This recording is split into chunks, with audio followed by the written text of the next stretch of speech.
You are listening to the Firecracker Podcast with Tony Rico. All right, we are back for, test podcast number 3, I think, something like that, back in the studio. So Big Ben's back behind the camera back there. We've got Aldyn Wildey. Kind of reminds me of, do you know who Wile E. Coyote is? Mm-hmm. You do? I do. You know what Wile E. Coyote is? Kind of. He's a super genius, in case you didn't know that. So that's what he would call himself. So Aldyn, welcome. We've known each other a little while now, probably going on a little over a year, maybe? Yeah. Something like that, right? And then we've got Michael here in the background. So if he needs to keep you in boundaries or anything, I just got that maybe feeling or something like that. So you mean the opposite? Or something like that. We don't know what's going to happen here. Anything could happen. We are going to, that's cool, Ben. I mean, I may or may not pull him in, so.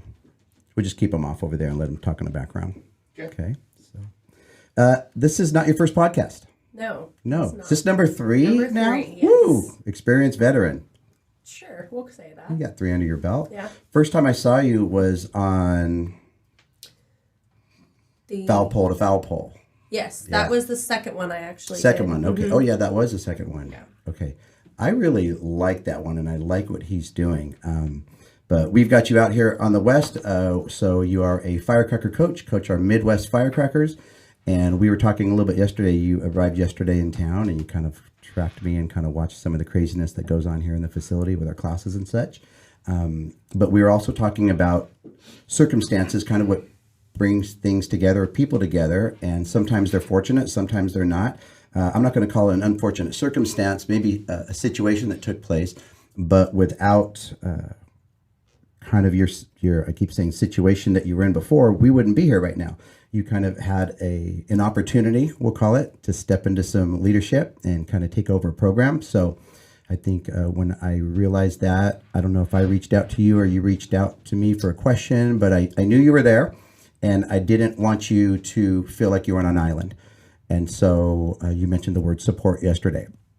And so our relationship started just kind of like hearing your story and kind of what you were dealing with. And I've always felt like there's no problem we can't solve in softball, because it's all like frontier. Everything's so unstructured, unbuilt, that you just have to look at what challenges we have and apply something that allows us to be successful with it. So you've now got a year under your belt with this particular team. Mm-hmm. You're very young. So let's just go with, how many years of coaching do you have under your belt? 5. 5. Yeah. All right. So that's still relatively, I won't call you a rookie, but all right. And so not just at the club level. Correct. I'm in my 2nd season at the collegiate level. Yeah. And do you want to give that a plug or shout out to the girls or where you're coaching? Shout out to Avila University. Go Awesome. Eagles. We travel actually to San Antonio for our spring opener next weekend. Nice. So excited for that. Spend a lot of time south for at the beginning of the year for weather reasons? And some. I won't be able to travel, but they'll be going to California, actually in San Diego in March. Okay. So try to travel some early spring. Awesome. How's the team looking? Good. I'm excited for this year. We're coming off a conference championship win. Didn't quite make it to where we wanted in the NAIA World Series last year, but hoping to run it back, so to speak. Yeah. I primarily manage the pitching staff, and we've got a bunch of key returners this year. Really, really excited for my senior, Sean Penn, on the mound. She carried a lot of innings for us last year, and I expect her to step up in a big way, awesome. As well as sophomore Mac. She's actually out of California, out of Huntington Beach area, so excited for her as well. Good. We're going to try to keep, I do this too, so we're going to try to keep you from doing this, because you go in and out of the microphone. I go, whoa, and then Ben will get busy over there. So, I kind of think about that too, Ben, because I that kind of fight that urge to not use my hands and swivel in the chair. I feel like I'm kind of locked down a little bit here, but we're just trying to figure this out. So any new pitchers coming in, additions to the staff? And so that, and then also, how big is the staff? How many pitchers do you carry? I have 8 pitchers. Right now, we had 9 at the beginning of the year. We ended up losing 1 just for some family reasons. So we had a few come in this year, more that are utility players and pitch versus straight pitchers. Our freshman pitcher that actually came in, she was hurt for a good portion of the year, so This is really the first I'm getting to work with her over the last probably month. Mm-hmm. So so far she's learning a lot and moving very, very quickly, but it'll be interesting to see how she progresses once we can get more time with her. What's your approach when working with a new player? Like, what are your priorities? Is it relationship? Is it instruction, teaching them kind of the system, the operations? Like, what does that look like? I would say relationship, because nobody's going to listen to you if you don't have a relationship with them, in a sense. So Excellent. relationship's always my first go-to. Then it's deep diving into how they got to where they are, what they've learned along the way, what they personally feel is something that's challenging for them and where I can step in, and then start really deep diving into, okay, this is what I see and here's how we can improve upon that. We talk a lot about perception. We talk about on a coaches meeting and things like that. So even the things that we talked about or that we talk about here, and the way that we could say things. So I'll say this way. What opportunities and good things do you get to teach your kids as they come into college, leaving home for the first time for a lot of them, I assume, right? Yep. So is it more skills on the field and off the field? Is it a lot of times stuff off the field, how they're managing kind of their social life, time management, different things like that? Do you take that upon yourself to cover a lot of those areas? Not as much, just because of the role that I'm in. I am a volunteer in the NAIA program, so I'm not on campus a lot, but I do build relationships with my pitchers to the point where I do have some that will text me outside of there and ask me, life questions, personal questions. A lot of it with the freshmen that come in is time management that we talk about. And, I always check in with them. Hey, how's classes going? Do you have a test today? So taking it away from softball a little bit as well, too. Right. Now, we've also talked a little bit yesterday about the private sector here in travel ball versus kind of the structured and the systematic kind of high school and college type of arenas or environments. Do you feel pretty prepared and comfortable in that area? Because it seems like nowadays, like I told you, I wouldn't last 2 months only because I'm just too honest, open, and then I would be called in the office and be told you can't say that. So how is that? Is that a lot of awareness on your part of kind of how do I say things, or just kind of... I will say I'm very... Or have you gotten in trouble a couple times already, or... Michael? I will say I'm very fortunate that I have a head coach that kind of allows me to be myself. So I would say maybe a lot of the things that could be perceived as you shouldn't say them, I say behind closed doors, in a sense, to where I don't get in trouble. I wouldn't say that I changed my identity as a coach from travel sector to college sector. Well, now, again, we talk about perception, right? And so this is kind of I want to use the word scary for a well-intended person that's even equipped to teach the game, but not aware of always the perception of people and players. And now so I perceive you a certain way. So I just kind of wonder about that because, I've watched our game evolve, and we've went through a lot of kind of different phases, within the game, and I've watched people lose their jobs, and do you guys experience the transfer portal like everybody else, or is that? Not really a ton at the NAIA level. It's interesting because our rosters are about double the size almost that you would see at a traditional Division I level. Mm-hmm. So I would say it's more managing just the volume and the numbers than it is really transfer, NIL, or anything of that nature. Were you on the call the week that Adam Glickman talked about the differences of D1, D2, yes. D3, NAIA, and how they kind of fit to certain types of personalities? Did you agree with that? Did you like that? I did. I thought that was very interesting the way he did that. Yeah, I thought I agree with that 100%. I thought it was very well done. I played at the JUCO level, coached now at the NAIA level. I did a year at Division I after I blew out my knee just as a student helper and saw that side of it too. So 100% would agree with the big differences from there. Yeah, well, you think about there's so many things to deal with and so many things that take place. And so, like I said, you're in a more structured area here, down here, anything can happen. So it's really just being able to adapt and kind of work on the fly as well, sometimes as well. Is there if I say checks and balances between you and the head coach, meaning, okay, he or she, who's your head coach? Let's give them Charlie Kennedy. Okay, so does Charlie give you maybe a look sometimes, or hey, or afterwards, or just pretty much live and learn on your own? Because I started coaching at 26, 27. And in little time I've known you, you're way ahead of where I was at that time, but I didn't know what I didn't know, that's for sure. And I certainly thought I knew a lot more than I did. He's probably okay with me saying this. So we struggled a little bit early last year. But in all fairness to him, this was his first big recruiting class. He brought in 19 new kids, 2 new assistant coaches, and a new grad assistant. So everything was new. And so I can understand, from that perspective of being a head coach, how hard it is to feel like you have to manage everything. And there would be times where I think he's very big on game management. He's very big on how he wants a pitch sequence to go or how he wants a certain thing to look. And so it definitely took some time to build the relationship and the trust of what I can do. And, we did finally get to a point where I said, if you trust me enough to do this, let me do it. And I promise it will be okay. Once, we had a couple of those conversations, we finally got to a good point. And, I think towards the end of the season, we were really, I guess firing on all cylinders, so to speak, really on the same page. And this year's been significantly different. He trusts, big trust there. But I get it, when you bring in a new staff, it comes with building trust. Right. Just like for you or I, trust is earned too, absolutely. Right? So give me a chance to earn your trust, right? And so that took care of itself. And absolutely. Good working situation right now. Yeah. Let's go back to, so this relates to our players now, right? So when did you start playing softball? What age? I was 6. Let's take it back. Yeah, I was 6. Had friends started? Mom or dad signed you up? What? So mom and dad signed me up for t-ball. Were you excited or like what? I was excited, and it was actually really funny. My mom tells me the story now.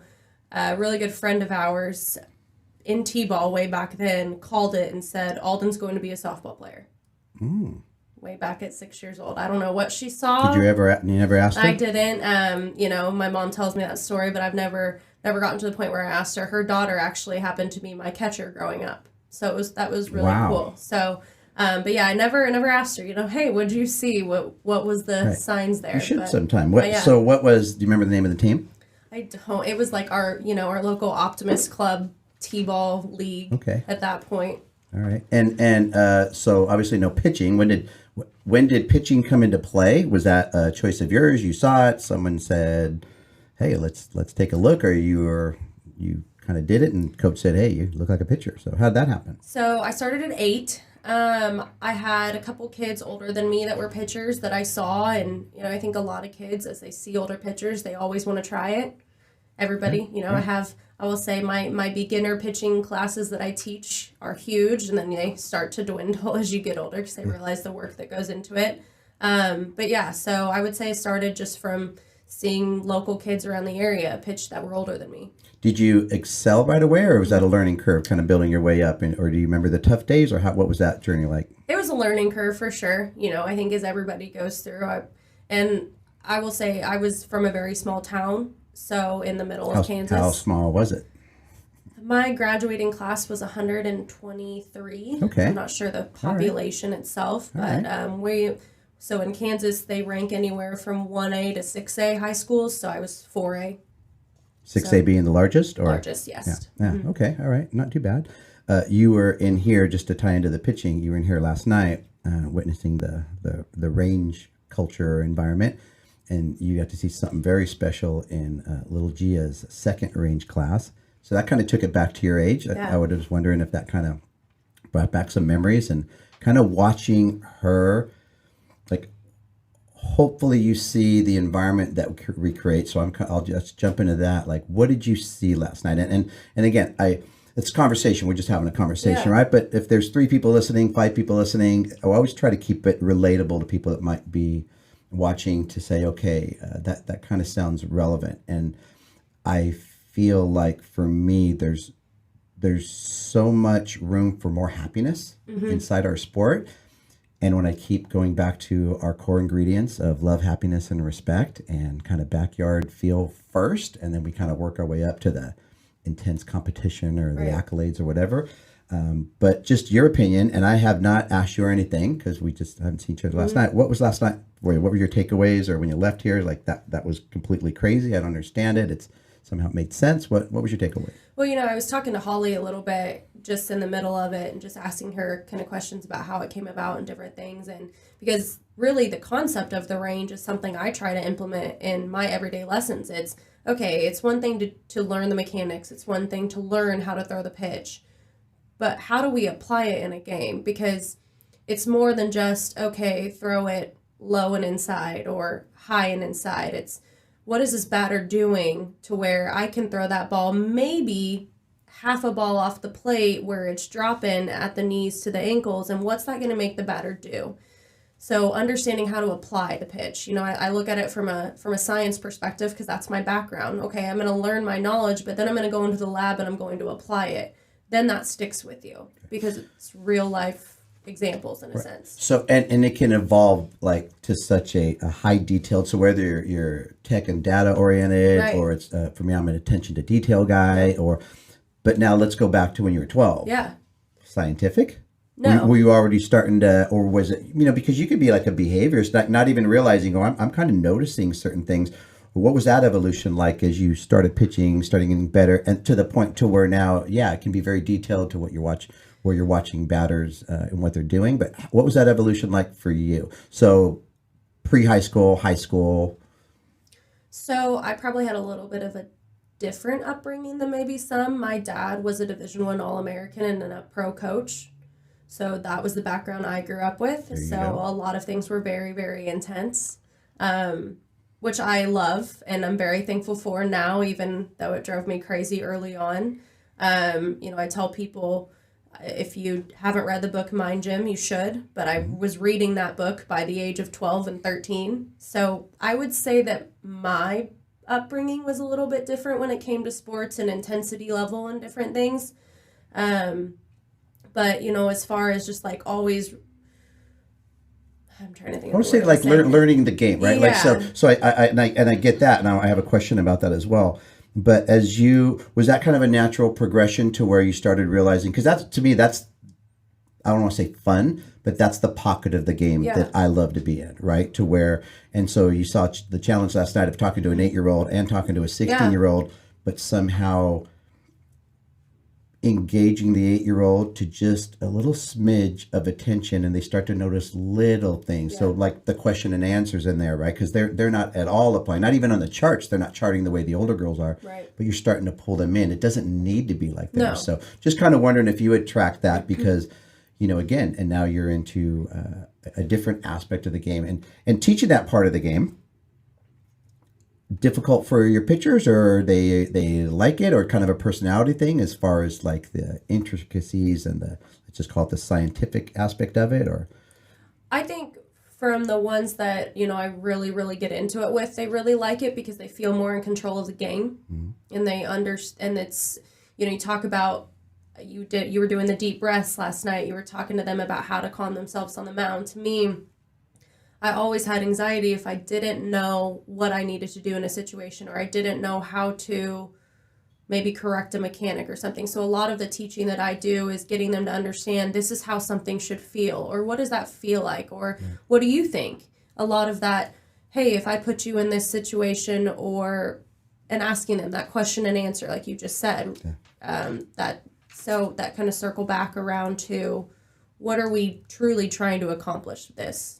if I was to ask you what you think we might prioritize as far as the experience for these kids when they come in, what would you say? What would you say we want them to experience? So when they get in the car, maybe their response would be what? Like, oh, wow, it taught me how to pitch today? No, I think it taught me how to think about pitching differently. Yeah. Maybe. That would be the response I got out of last night. But the other part of it is too, it teaches them how to,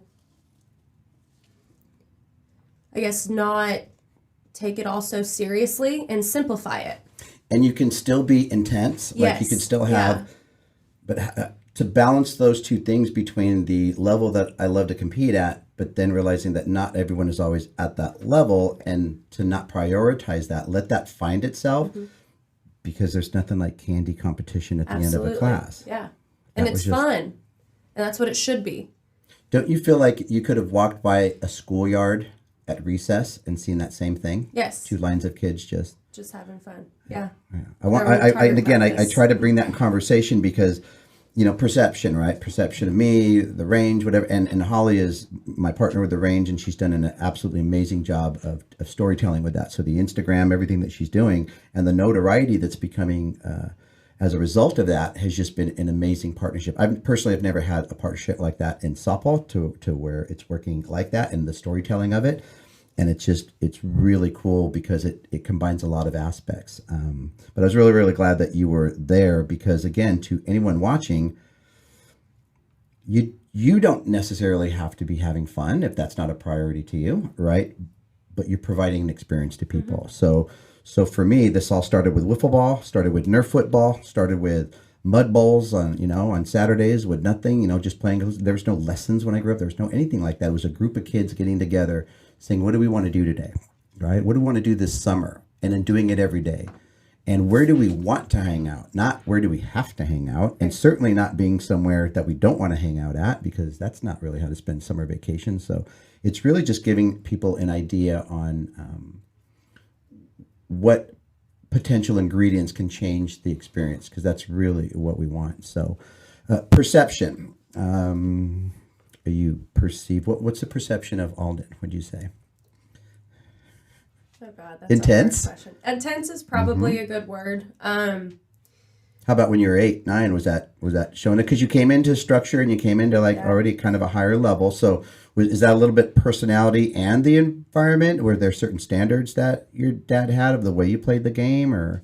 Yeah, I wouldn't say that I always followed them. We argued some. Boundary tester. All right. Hey, we are who we are. I've been called a nonconformist, and I'd say thank you very much, because I don't follow things that I don't feel like following. I've been probably called some words that I won't say on the air. And that's okay. Well, I bet I've been called worse in the softball world. So and then why, right? Because again, and let's say a perception that may not be exactly accurate, it's there for a reason, but usually that's there because someone doesn't know. So it's an outside perception. So I would always say, the firecrackers, right? Well, if you don't know us, then okay, I get your perception. Or Rico's, I get it. You haven't been on the inside. Now, if you've been on the inside, all right. So Michael leaves here and goes, you know what, that guy's full of crud, and then he needs to tell everybody that he can, because that's the truth. You're having a real experience in here, and what's true and what is real is what we deal with. So I think that's also important too, because I think we can talk a lot about the ideal, because I think that's what drives us. But then there's reality, and not everyone is living in, it's either or for a lot of people. So for example, well, why aren't they? Because they're coaches and they should be, and every kid should be given confidence by every coach. And I totally get that from the idealistic standpoint of things. But the reality is, travel ball is volunteer, right? And so there's a lot of well-intended, loving people down here, but they just don't have the training to provide. And I think it's consistency. I think it's consistency in the environment. So every leader, every person that steps in that position, and then I'm an analogy guy. It's kind of like there's a town forming in a new area, and so I'll be the sheriff. Put it on here, but what do I really know, right? And like I would tell somebody that steps into, and I won't say this about your position, but someone that steps into like a regional directorship in our organization, I say, okay, just be ready now, because you're in that chair and you're going to get shot at. Yep. And if you're not prepared for that, you're going to go home going, I don't understand why I'm getting these reactions. But if you understand what you're signing up for, it kind of happens. I asked that about perception too, because, the experience that you create, where is fun anywhere in your priorities? Absolutely. The girls that play for me know that the love and the respect for the game of softball comes first and foremost. Yeah. Because if you don't love or respect the game or have fun while doing it, you're not going to enjoy it in the long haul. Awesome. I agree. And how about empathy? Would you consider yourself, and these are kind of personality types, these aren't requirements or anything, would you consider yourself an empathetic person or not necessarily? Empathetic to a degree. What it deserves to a line, right? Yeah. But maybe not as much naturally? Yeah, I would say that for sure. It takes some time. Yeah.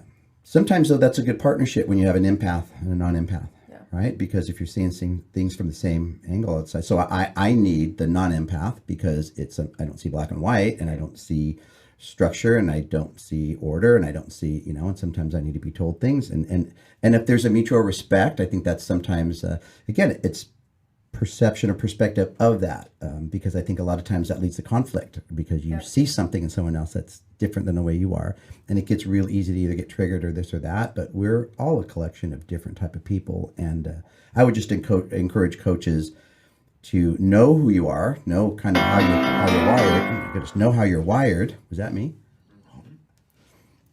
Fired. I'm fired right here. I can't believe did I have my phone on? That was you. That. My goodness. So I would encourage people to have an idea where their personalities are and just kind of look at that, because when you're building staffs, you don't want 4 of you, right? That would be a little bit different. So does your coaching staff with the Firecrackers, Midwest Firecrackers, how many people you have helping you out? And don't tell me you're a one-person show. Solo. All right. Okay, so let me go here and then I'll get back to that. You took a trip this fall with your team. Yes. Yeah. So got them on the road. Did. And there was some intention here. You wanted a great experience that was more than just softball. Yeah, so I have a large number of my girls that are juniors that will be. Okay, so 16? Yeah, so 16 that will be obviously going to college here within the next year and a half. Yeah, year and a half. And so I wanted the opportunity to do a team trip where they rode down in a, we took 2 larger vehicles, but they rode down as a team together. They stayed as a team. They ate dinner, lunch, breakfast, everything as a team. They traveled to the fields as a team, and it wasn't, all right, I'm going to go play my game, and now I'm going to get in the car with mom and dad. Right.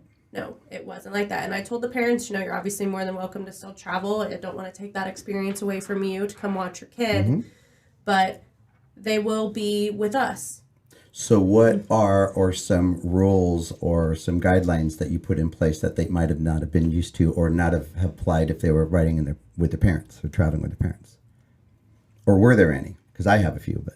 Yeah, there was study halls. They were required to bring homework. They were required to do stuff on the road. A lot of them slept. I thought about taking away phones, but I didn't, just because it was an 11-hour drive. Ouch. Yeah. I did think about that. They had curfews. They had times that, when we needed to get away from the ball field, I didn't make them sit there the whole day. If we had a long break, we went and did stuff as a team. And I said, and some of them wanted to go do other things with their parents, and it was no.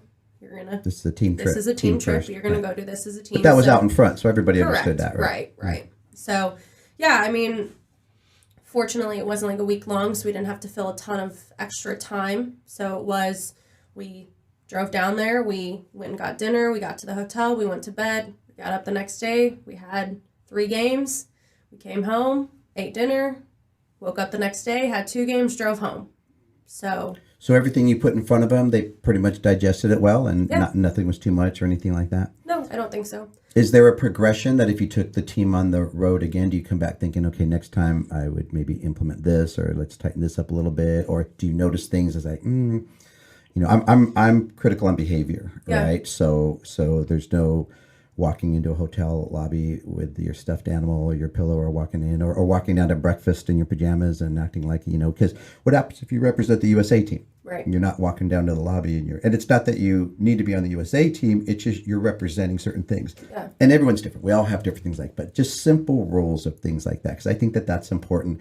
And the reason I think that's important to talk about, because it's hard to find that balance. Either someone's too regimented and the kids feel like they're not comfortable, they're not being kids, or the inmates are running the asylum, right? They're all over the place. I even have a noise kind of a guideline in restaurants. If people are turning their heads looking at our table, then we're too loud, right? Because everyone should be in there. So most of our players know that. But so, when we rode down, they were all required to wear the same travel gear.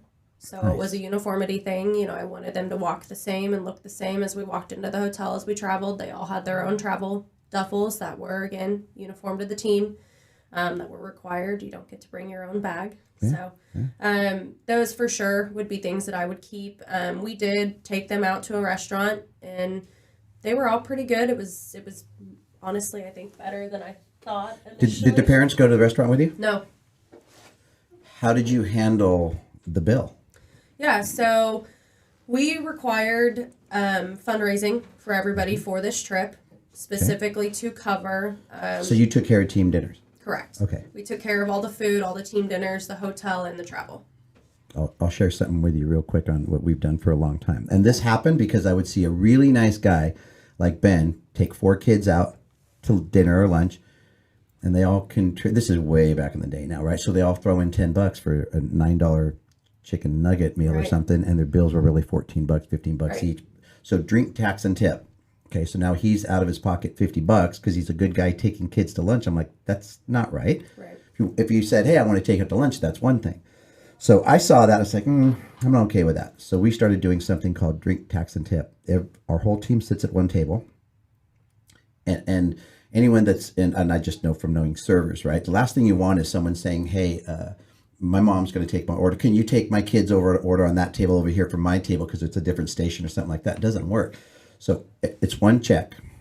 Everyone has to know how much their meal costs, their drink costs, their tax cost, and their tip. And that tip is based on service. So at the end, we usually take the player that's doing best in math, and she's the accountant, and everybody walks up. This is a really painful process for parents and everyone involved the first time.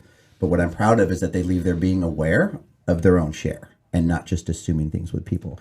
And so I will say it's fun for me watching them be nervous that they might not get it right, because they have to pay attention to what happens. And I just tell a lot of little things like that. But I think the road provides opportunities to kind of experience different things. So in the end, kids love the trip. Yeah, I mean, and to that point, we didn't necessarily do that, but they had limits. They had a limited amount that they could spend at each thing. So it was like your total needed to be this. Right. So it didn't necessarily give them that example, but they had a total they had to be aware of. Yeah, sure. So they're aware of that too. Correct. So kind of a natural boundary tester growing up. Does that mean you would maybe test rules as a player growing up too? Or is that more family stuff? It's more or were family. you pretty, okay. More family. I never really tested boundaries when it came to sports and coaches. But yeah, definitely at home. So for the most part, a law-abiding citizen, and so that's good. Yeah. All right. I won't share anything on my end of it with that. So let's talk a little bit about the summer coming up. Yeah. So like goals for your team, so, depending on the makeup of your team, the talent, the pitching, different things, what are some realistic goals for your team? What would you like to see your team? So Midwest Firecrackers, right, how are hitting the road this summer, where are you going to be? And then kind of what's going to make it a fulfilling summer for you, do you think? Yeah. So we start off weekend after Memorial Day in Ohio at Laser Nation Showcase. Then we are back in Kansas City for the Team 1 Elite Invitational. Then headed to Oklahoma City for the Top Club National Championship. Headed to Done that one before? We have not, Okay. but a lot of kids did it last year, and I had a few travel to do it as pickup players, and they really enjoyed it. So we added that to our schedule this year. It's a great event. Yeah, I'm excited for it. I've heard lots of good things. Then we are headed to Colorado for the big one. And then, First time there too? No. Or you went last year? We went. That's where I met you. Yeah. Yep. So we've done it a few years. Last year was our first year in power pools, so that was a new experience. Really enjoyed that. Mm-hmm. The competition. Yeah, competition was phenomenal, and really, really proud of how the girls competed last summer. Do you like to test your team? Win or Yes. lose? You like to push the envelope a little bit? Yes. Yeah. And so what would make it this year play solid ball, learn the game, become autonomous, systematic play? Like what would you really like to see them accomplish this summer that may lead to some competitive success? So a lot of this group is new to me this year, so I think for me the goals would be better than you were the day before. Whether that's better skill in the field, better softball IQ, a better human. Mm-hmm. Just be better than the day you were before and continue to grow. That last one lasts longer than playing. Absolutely. So. And one of the things that I like to implement as a coach is trying to teach them just to be, in general, better independent women and not just softball players. Yeah. I like that. That's a lot of how I coach. It's a lot of life skills. It's a lot of things we talk about. But yeah, I would say my goals for the summer is just to see all the hard work that they've put in come to fruition. We've changed a lot about some of their approach to the game, and a lot of high level mechanics and different things that we are teaching. And translating, like they're getting Yeah. a lot of it? Yeah. Good. You know, example, For example, just angles. I can't tell you how many girls came in struggling with angles. So that's been a huge time investment this winter. so base running angles, fielding angles. Fielding angles, yeah. Okay, Fielding okay. angles. Fielding angles, both infield and outfield. Now, is that something that you've always dealt with and you like that, or you know as a player? Because that's a certain vision of certain coaches. Not everyone sees angles, and everyone understands the concept of it, but different coaches. I coach differently than Coach Mike on the other side. He's a very strong angle guy and does an amazing job with that, right? So yeah, I would say that I've seen too many kids in this game not understand how to properly, I guess, field a ball. And so understanding the concept of angles has been a big way of how I've taught. I was pitcher by training and I played a corner. So I've had to evolve in this game as well by teaching myself middle infield skills, outfield skills, catching skills, hitting skills are in the works as well. As well you like teaching the whole game? I do. I like to learn. I feel like you're failing yourself as a coach if you're not continuing to learn, especially because this game evolves so much, which is good. That's how the game grows. But if you're stuck in your ways and it's my way or the highway, you're never going to continue to grow with this game. You're going to get fizzled out. And so I think that being at least a student of the game, I may not be an expert in every area of the game and I'll never claim to be, but I'll be a student of the game always. And you can still be in charge Yeah. without being a complete control. I'm a control freak of quality, Yeah. The way we play the game, Yeah. but there's a lot of room in there for failure to me is like, I hear that word used, right? But failure to me is like throwing a rock at a can and missing the can. So I fail to hit the can. It's not the heavy 10-pound weight of failing. It doesn't really register with me. I'm trying to do something and it didn't work, so I've got to figure out how to do it. Yeah. Right. So I go back even like to tie into football. Right. We're drawing plays in the dirt. Right. So okay, he just did this. I'm going to run around that. I'm going to do this. And we're going to figure this out like right now. Why? Because we want to score a touchdown. And we want to win this particular game right now. Well, and to the point of failure, I've tried to, I hope that people see that I've tried to do a good job with this and that the girls understand that there's three things that will upset me. And it's the controllables. It's having a good attitude, giving me 100% effort, and being a good teammate. Those are the controllables. If you do those to the best of your ability and give me everything that you got, okay. If you boot a ball at shortstop, but you gave me all out because you maybe took the wrong angle or you maybe came up shallow on a ball or you didn't, whatever. It's a physical mistake. It's a physical mistake. Right. It's not, it's not a failure, but understand you're going to fail in this game. Fail fast and be resilient. Right. And bounce back. So that's an opportunity that we have as coaches as well, is to put the lack of whatever the perception of success of something, a task, right? Like Holly talks about functionality and it's basically completing the task at hand, right? And but there's a natural wiring for a lot of the young ladies that I deal with that a lot of times the failure to accomplish the task is attached to I failed the environment and I've disappointed people, and it's a much heavier thing. And so one of the things I enjoy, and I don't know if I mentioned this last night in the class, but explaining to these young ladies that your dads are never going to think that they failed the group. Your dads are always going to think they're the greatest football player, they're the greatest basketball player, and they'll always be that way until they see themselves on video when they get older and go, ooh, okay, so I don't look like I did when I was younger and stuff like that. So that's kind of just a difference between, and I think part of it is a gender thing. It's just the wiring. Like you see a lot of that as well too. So I appreciate that you take that aspect of it. What inspires you? What drives you? What is there anything like when we talk about like, and I always say this, like it turns things into passion or whatever. So could you think of anything that really inspires you? What kind of gets you going? What things you in the end that you're going to fight for that helps you push for something a little farther than most people? In respect to softball? Or life. Or life. I think I've always been driven just to help as many people as I can to leave essentially the world better than I found it. Take that how you will. In respect to softball, I got into coaching to give back to the game because it gave me so much, and I want the next generation to understand what the game can give you if you give your all to the game. And I will say that I got a text message from a parent of mine. I actually give lessons to her 8-year-old daughter. She went to practice and she struck people out. And that was an accomplishment. And that's awesome because I get to see these kids continue to excel.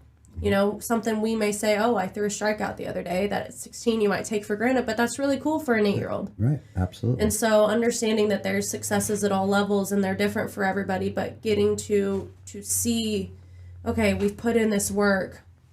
Now I'm understanding that I put in this work and it wasn't for no reason. Yeah. And so seeing these kids reach their goals, reach their dreams, that's what I think drives me on the softball field, and that's what gives me passion there and just in life is being able to, again, leave the world better than I found it. And giving them a sense of fulfillment, it sounds like, as well, too. So I think that's important because you can define wins different ways. So if a coach out there doesn't have the greatest team, and a lot of, again, this game revolves around the plate. So let's say you've got a decent team, your pitching's kind of, so you're going to pay a price competitively, maybe the score of the game. Sometimes you just have to redefine your wins, right? Redefine. If it's not the score, then like I was mentioning yesterday, going and being part of a program that had to start from the bottom, we made less mistakes today than we did yesterday. So we're better, right? And so getting that better a little bit at a time. So are we good, Ben? You're flipping screens on me over there. No, we're good. Okay. I got just a couple more things. So this particular question, what does Aldyn do for fun? So away from softball, how does she like let the hair down? What is it? How do you like to just step away and be and get away, and you and Michael go do something completely detached from this, or do you kind of still are you immersed in a lot of this most of the time, and do you allow yourself to have fun? Sports is very big in our household. I have to disconnect. Great. So how do you do it? Honestly, it's sometimes. Or are you learning? I'm learning. Sometimes it is just going home, grabbing a glass of wine, and watching a stupid TV show. Shutting your phone off? And shutting my phone off and just watching the TV show or watching the movie. I'm learning how to disconnect better. As far as stuff we like to do for fun, we took a really fun trip last year to Willamette Valley in Oregon, I'm a very big passion for wine, so I'm making Michael learn to do so. All right. But I would say we both kind of like someone starting to pitch, so just kind of easy, maybe not the same tolerance as you. I have this in my own personal experience with this, so it's like, okay, I'll do a glass. Yeah, exactly. And so we're both big fans of live music. So anytime trying to find, concerts, live any music. type, certain types, just the vibe of music, energy music, anytime someone's just playing something that just is from the heart, like what? Anything, one thing appeal to you? Or? Yeah, we both listen to a lot of variety of music. A lot of R&B and hip hop go through the household, a lot of country. I will dabble in sometimes rock and heavy metal. But I would say more of the concerts that we see are more along the country R&B line. Do you ever watch Tiny Desk? You ever heard of that? Tiny Desk. I'm curious on what she would like, because that's like, it could be the biggest band in the world setting up in this small a space in this small little, it looks like a little bookstore or something, and you're talking just organic, grassroots, and just killing it. Anything from like, there's all different types of musicians there.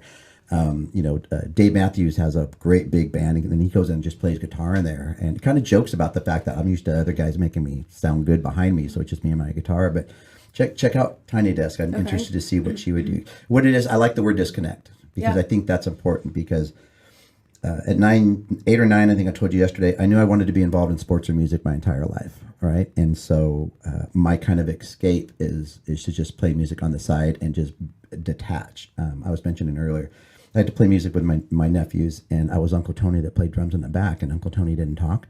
He didn't lead the band. It was a complete, different personality than what takes place in most of my life. And I probably should have been more active in some areas, but it wasn't my band, and it was my nephew's experience. And so the point is not so much about what we're doing, but that people need to detach. Even if you love what you do, that I've learned, stress isn't always bad things. It's just the amount of things that you're doing. All right, so here's where I wanted to bring you in. I want people to hear how you speak for yourself. The dignity that you have, the integrity that you have, the posture that you have, the way that you're well-spoken, as just an example But you represent a population of coaches that, for myself, I'm very passionate about enhancing your opportunities, because there is, and I believe there's truth to this perception, that it's not easy for a woman or a young woman to be successful in coaching travel ball, which in principle, that sounds like it should be just a crock of shit. All right. But that is a reality. And so what I want people to understand is, because I didn't look at my limitations, whether it's my own personal limitations, where I grew up, what my family didn't have, my skin color, my gender, whatever. I never looked. I'm a person, and I want to live a certain life. And I got to be the only American player on an all Dutch team in Holland, but there were no Mexicans that played in Holland. So the perception of me when I got there was not a real pleasant one when I got there. But I'm like, I'm going to play the hell out of this game, and I'm going to love everyone that I deal with. And by the end, I was there with the boys from Curacao and Aruba, and it was one of the best experiences of my life. And I really learned that love, happiness, respect as a core principle just transcends and cuts. And even people that could be happier with themselves, realizing it or not, that when you love them, you respect them. And this is important. Why? Because I'm never going to sit here and just look at this camera and talk at people like Tony Rico has something to say. But I'm extremely passionate about life experience and the coaching experience that people don't have. In just my opinion, not enough people have designed their life. We talked about that yesterday with the opportunities that you both have to design your lives.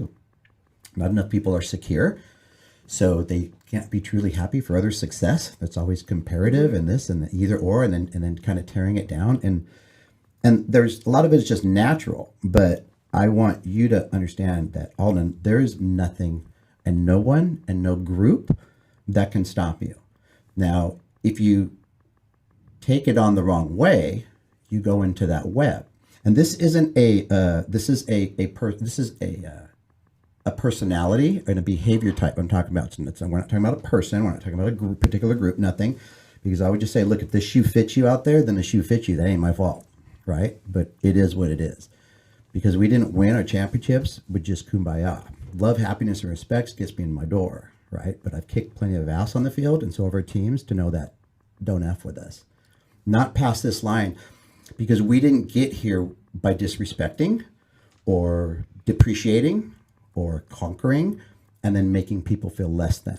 And it's the thing that I will tell you, my passion is absolutely inspired by the things that I hate. But I will not talk about the things that I hate. And I will say that I hate things, but I don't hate anybody, because I don't have any hate in my heart. I hate what people do and how they treat each other. And that's the only way that I apply hate in my life. So I've declared myself as kind of a soldier of people, and to see what I can do about it. And you can't be afraid, but you also have to know the fight that you're up against, because if you fight it the wrong way, you lose. Everything kind of piles against you, and then you do seem like, I can't beat this. I can't beat this. Don't forget that, no matter what you want. And when you catch yourself in these situations, because trust me, I know, and when softball, there's plenty of blockades and different things. And listen, people are people. No dislike or anything for the people that don't like me.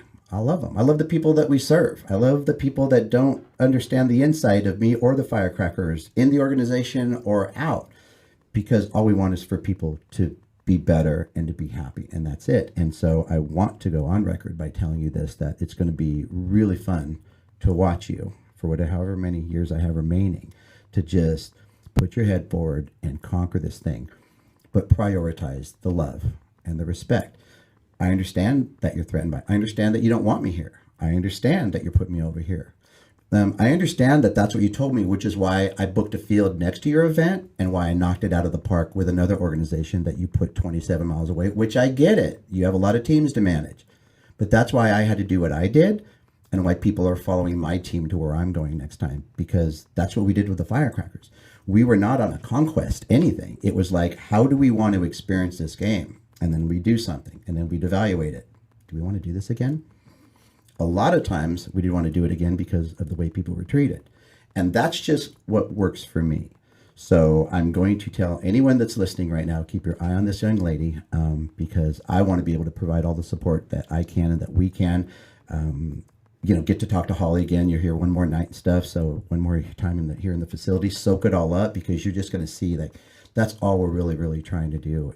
And being here and knowing that the Batbusters are on the other side, could you even pick up on that last night? Did you even know, No. because you're aware of them. They're the New York Right. Yankees of softball with their longevity and their history and their 900 trophies and everything else, but No, I mean, I think that just you pointing that out last night, I mean, I didn't even notice it, but also I think it's awesome. well, hopefully it backs up what I just said. Yeah. Because there's in the gang world, it's the Bloods and the Crips in the same building right here, right? Right. Except, wait a minute, there's respect here, Right. And so I'm really, really happy that you came out west, and that hopefully your couple days here was fulfilling. And Michael, same for you. So I appreciate you guys coming out. And like I said, keep your eye on this young lady. She's going to kill it, and look forward to just seeing everything that you have in your future. And like I say, don't be afraid to just keep plugging in here, and we'll get you back in here at some time and get a little update on everything that's happening. All right? Absolutely. Sound good? Yeah. All right. Standing O. All right. Thanks, Ben.